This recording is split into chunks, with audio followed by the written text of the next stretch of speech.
एक बार दिन में ले आहार, खड़े अलप निज पान में। कि एक भुक्ति यानी 24 घंटे में एक बार 3 घड़ी सुबह और 3 घड़ी शाम को छोड़कर, मध्याह्न काल सामायिक को छोड़कर, शेष काल में मुनिराज एक बार आहार लेते हैं।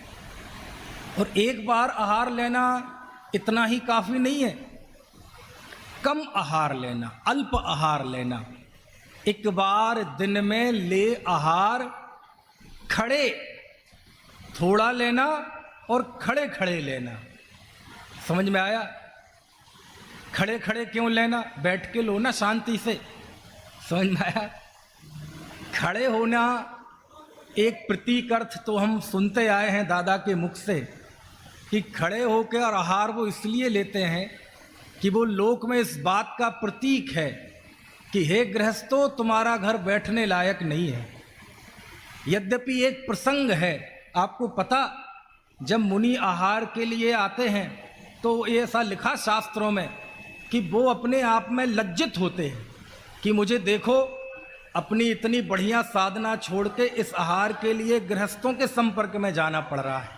हमारे लिए वो गौरव का विषय है, हमारे लिए महासातिशय पुण्य का उदय है, लेकिन उन्हें अच्छा नहीं लगता, लेकिन जाते हैं आहार के लिए।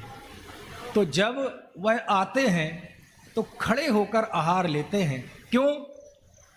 क्योंकि तुम्हारा स्थान, तुम्हारा घर बैठने लायक नहीं है, और कोशिश करो कि तुम भी यहाँ से चलो। समझ में आए ना? ये खड़े होने का प्रतीक अर्थ है। लेकिन चरणान योग के अंदर ये व्यवस्था इसलिए है क्योंकि खड़े होना, खड़े होकर भोजन करना, ये इस बात का प्रतीक है कि मुनि के पैरों में अभी ताकत है।